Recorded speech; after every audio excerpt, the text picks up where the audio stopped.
Thank you, Sonny. That was very inspiring. Now, I am honored to introduce our second keynote speaker, a scientist whose passion for pollinators and dedication to understanding their future truly embodies the spirit of innovation and impact that defines our field. Dr. Margarita Lopez-Uribe is a Lorenzo Langstroth Early Career Professor and Associate Professor of Entomology at Penn State University, where she also serves as an extension specialist of pollinator health. From the vibrant landscapes of Colombia, where she earned her biology degree, to Brazil, where she pursued genetics and evolution, and on to the United States for her PhD at Cornell University, Margarita's scientific journey has literally spanned las Americas. Her research as evolutionary ecologist explores one of the most pressing questions in modern agriculture. How do human actions shape bee health and the long-term survival of pollinator populations? Her work bridges ecology, evolution, and applied science to protect the species that keep our ecosystems and our food systems by thriving. Dr. Lopez-Uribe's contributions have been recognized with numerous prestigious honors, including the ESA Early Career Research Award in 2018, an NSF Career Award in 2021, and most recently, the Presidential Early Career Award for Scientists and Engineers in 2025, one of the most highest honors given by the U.S. government to an early career scientist. Please join me to welcome her an extraordinary scientist and educator, Dr. Margarita Lopez-Uribe.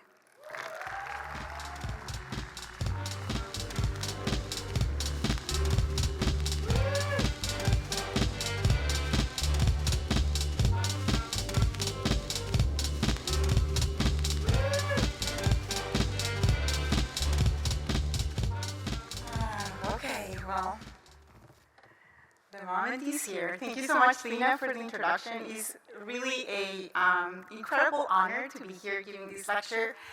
I'm going to talk about lessons of legacy, innovation, and passion from the bee world. So this is really kind of inspired on my view of entomology and my journey as an entomologist. And I put together this talk reflecting on what we do, and knowing that the world of insect science is more than just biology.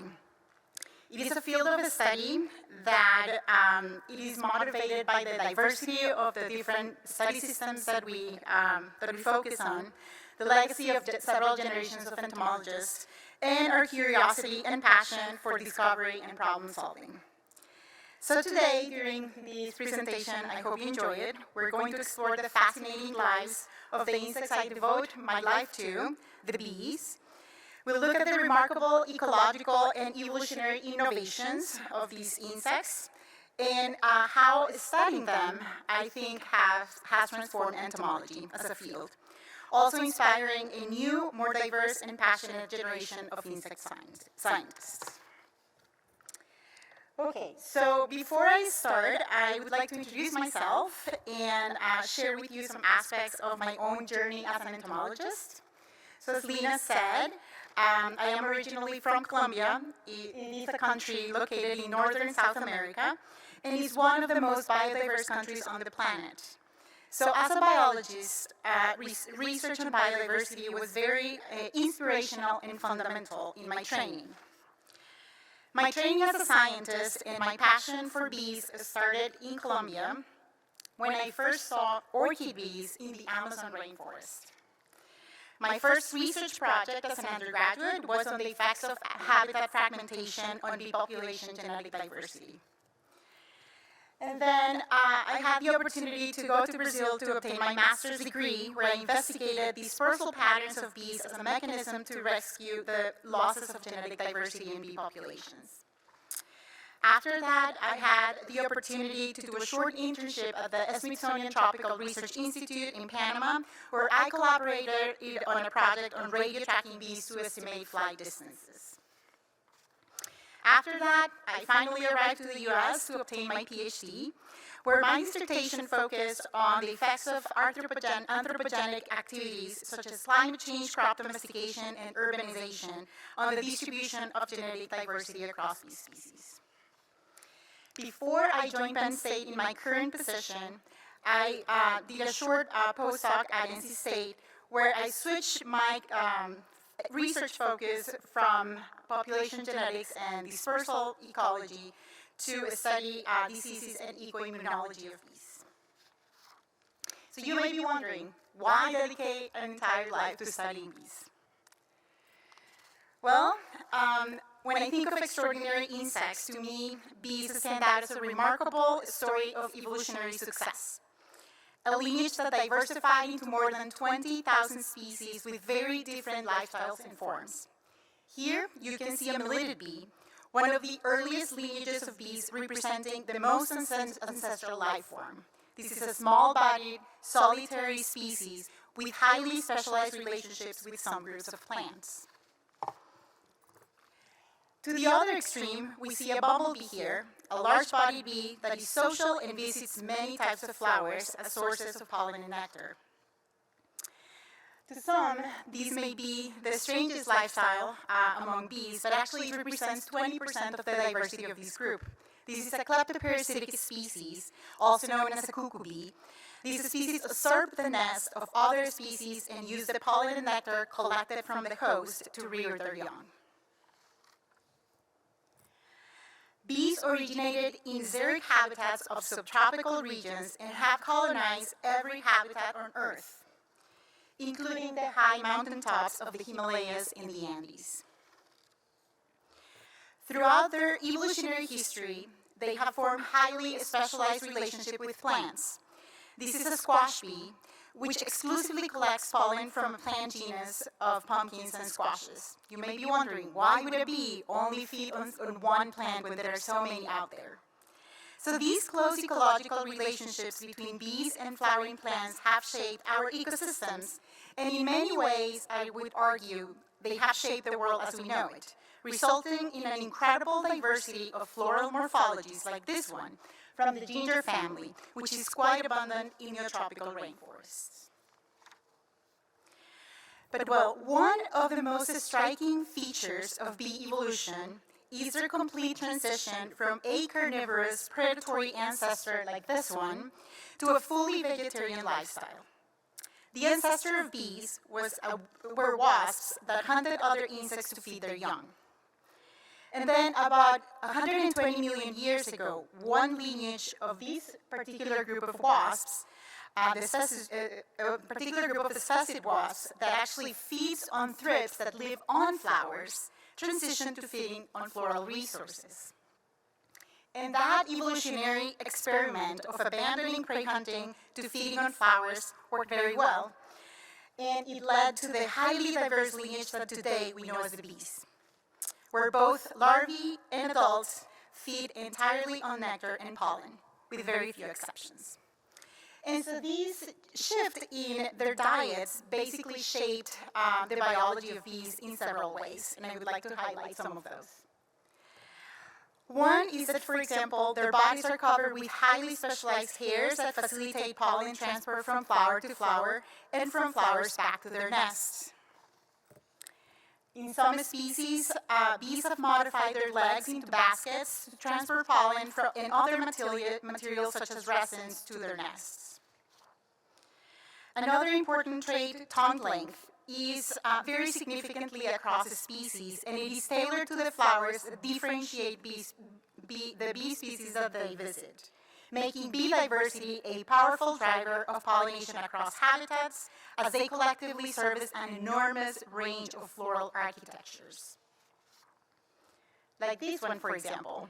They can visit shallow flowers where the resources are highly accessible, but also visit flowers where the resources are hidden or protected at the bottom of long corollas. Well, in addition to all the cool anatomical features of bees, they are also highly intelligent creatures that have evolved complex behaviors in response to their unique lifestyles. For example, bees navigate landscapes with incredible spatial memory using landmarks and the position of the sun to find floral resources. And then after that, they find their way back to their nests. In social species, they communicate using vibrations, scents, and even symbolic languages. Like the waggle dance. Yes. Where worker bees communicate to their sisters details about the direction, the distance, and the quality of the floral resources that are available in the environment. Well, today, bees are critical species sustaining global biodiversity. More than 85% of the flowering plants and 1/3 of the crops that we eat depend on animal pollination, and bees do the bulk of that work. Without them, ecosystems would collapse, and our food systems would look radically different, lacking some of the most nutritious fruits and vegetables that are key components of our diets. But well, in addition to all of these aspects, fascinating aspects of their biology, I would like to highlight how the history of humans and the bees are intertwined in many ways, and how these relationships have shaped the foundation of how we study bees. Bees have been on Earth much longer than humans. The evolutionary origin of bees dates back to about 120 million years ago, originating alongside flowering plants during the Cretaceous. In contrast, the first humans appeared on the Earth only about 1 million years ago, in the Quaternary, which is a blink in geological time. And all the humans likely interacted with bees since their very origins. The earliest evidence that we have of interactions between bees and humans are due to evidence of honey hunting that comes from ancient cave paintings dating roughly about 8,000 years ago. This is a prehistoric rock painting from Valencia, Spain, depicting one of the earliest known scenes of opportunistic honey hunting. It shows how humans risked their lives to obtain the precious resource of honey. Here we can see two people climbing a ladder to reach a honeybee hive, and the person at the top holding a collecting bag near the nest to gather honey while surrounded by bees. This is another ancient rock painting from Zimbabwe depicting a person smoking out a beehive, still showing evidence of opportunistic honey hunting, but adding kind of like the additional innovation of using tools to be able to manage honeybees and extract products from the colony. The earliest evidence of beekeeping dates back to about 4,500 years ago, when honeybees were kept in these clay cylinders in Egypt. This innovation facilitated the extraction of the precious products of the honeybees, both honey and wax, while protecting the bees and not making the extractions destructive. Much of the work we know about the history of humans in beekeeping comes from the extraordinary work of Eva Crane, a mathematician who redirected her career to devote her life to the study of bees and human-bee relationships. She traveled the world, documenting how cultures across time and geography have worked with, lived alongside, and been inspired by bees, leaving us with an unparalleled record of global beekeeping traditions. Her book, The World History of Beekeeping and Honey Hunting, is a recommended treasure if you're interested in this topic. However, bees have fascinated us not only because of the production of their nutritionally rich products like honey, but also because of their fascinating behavior. This is a modified drawing from a study that Darwin made with the help of 5 of his children on the foraging routes of male bumblebees around their house. They noticed that the bumblebees were using the same routes over the season and across the years, a behavior that we now know is associated with males patrolling and marking territories with scents to attract virgin queens.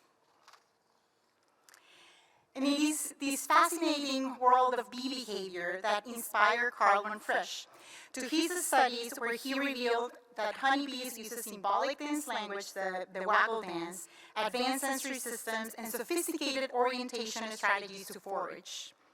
His contributions revolutionized animal behavior as a science and established bees as a premier model for communication and cognition.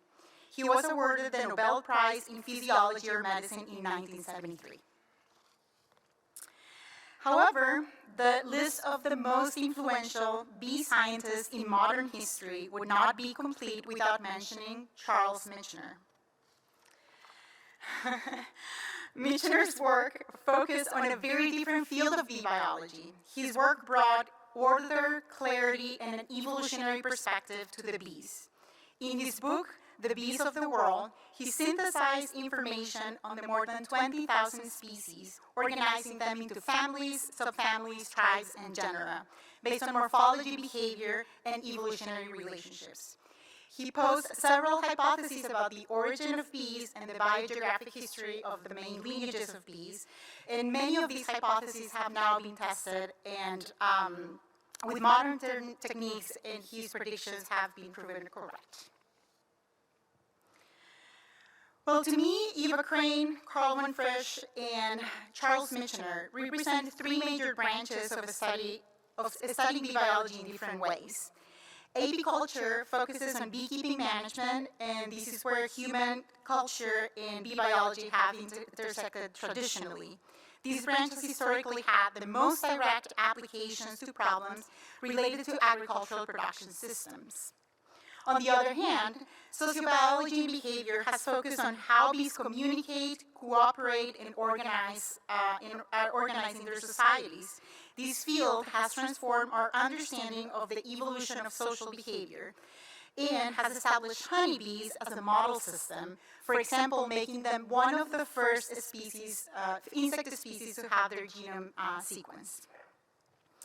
Last, the field of biodiversity and systematics has been the branch that connects bees to the larger ecological and evolutionary context of the planet, including studies of bee natural history and plant-pollinator interactions. And while these branches were foundational to bee research, for a long time, these branches historically approached questions in silos, independent from each other. I would argue that had a complete change in the mid-2000s, when the world woke up to a problem most people had never imagined. Bees were in trouble. Honeybee colonies were collapsing suddenly and mysteriously. Beekeepers would go to their hives to only find a handful of workers and the queen. And the media called these the pollination crisis and used a lot of headlines that generated intense public and scientific attention. For the first time, many people realized that the tiny insects we often overlook or think about as pests or vectors of diseases were actually holding up the global food system. So the pollination crisis in many ways precipitated changes in how we entomologists study bees. And I'm going to show you data on two different ways. One is that it started getting more attention from entomologists. This is data that Jamie Strange and I put together for a symposium a couple of years ago, where you can clearly see an increase in the number of symposia organized at ESA related to bees and pollinators after 2007, when colony collapse disorder was first described. Similarly, you can see here the number of presentations, 10-minute student presentations at ESA over time. And what you can see is that before CCT in 2007, the average number of presentations by students on topics related to bee were only about 5.6 per year. In the past few years, this number has gone up to being 70. So bees are getting definitely more attention from entomologists. The other change, I think, is that the work around bees has become more interdisciplinary. And so these branches of or bee biology that used to work in isolation now are integrated because we need these different perspectives to solve the problems that bees and pollinators are going through. And I would go even farther to say that the bee research has gone to incorporate other fields such as agroecology, sociology, and policy. So now we're working all together on problems related to pollinators. And I have seen these need for more interdisciplinary research actually reflected in my own research program. For example, my team and I have spent the past 10 years working on developing organic management practices to support healthier honeybee colonies and also giving beekeepers better economic opportunities to sell their products. In doing so, we're also studying very fundamental aspects of bee biology. This is a photo, and I'll show you a video in a second, of a recent project where we started using QR codes glued to the thorax of the bees. And we worked with engineers to modify the entrance of the nest to have cameras and a computer where the camera would detect any time that a bee with the marked QR code on their thorax would come in and out of the colony, having very precise information about the foraging behavior of bees throughout their entire season.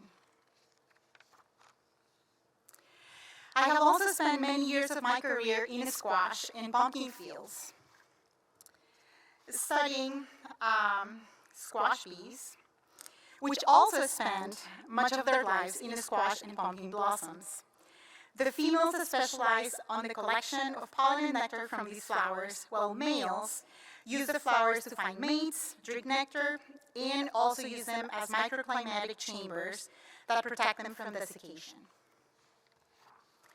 We also study stressors that bee populations encounter in agricultural areas, so we include fields of study like disease ecology and thermal ecology.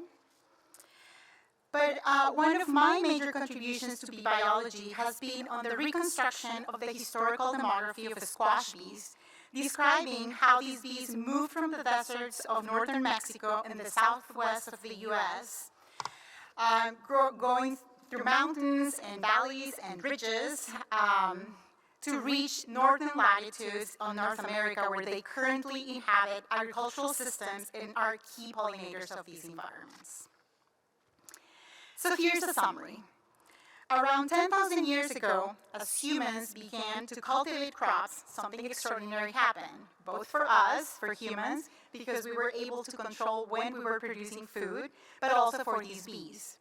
When agriculture began to expand across the Americas, squash bees found a new opportunity. As native peoples domesticated and spread squash, they unintentionally created new habitats for these bees. Over time, squash bees started expanding their ranges dramatically, following the spread of cultivated fields from Mesoamerica all the way to North America. These bees adapted to new climates, soils, growing seasons, thriving alongside human agriculture.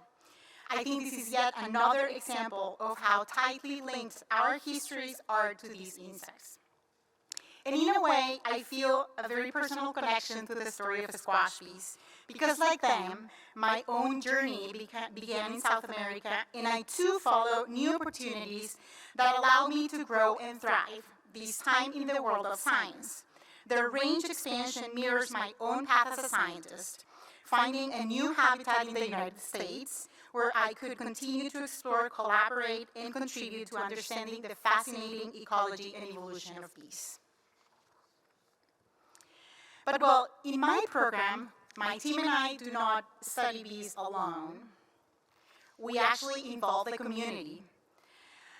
This is a photo of a group of 24 master gardeners, volunteers, who have been working with us on monitoring bee populations in Pennsylvania for the past 4 years.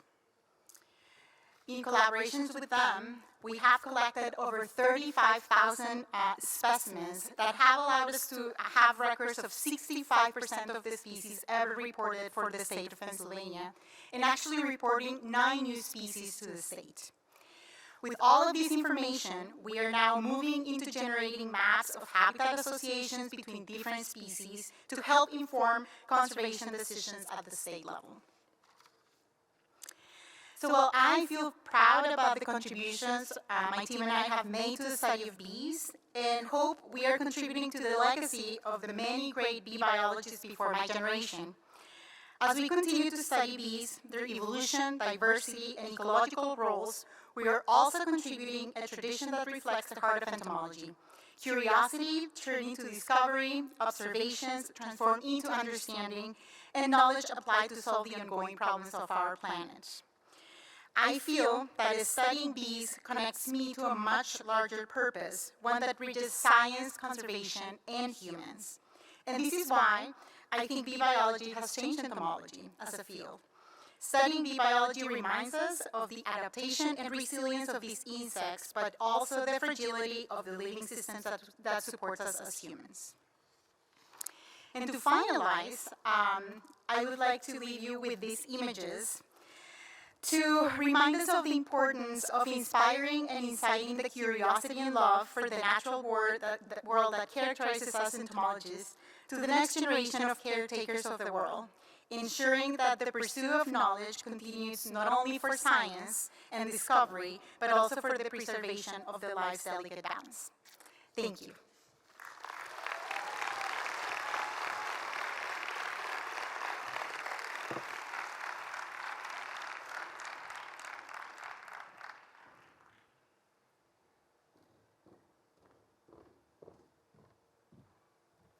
What great presentations we had tonight. I hope you were inspired with the work and the pollination work in our science advocacy as well. With this, I would like to thank all you all attendees. And now I would like to welcome you to join us to the welcome reception in the exhibit hall downstairs. Thank you.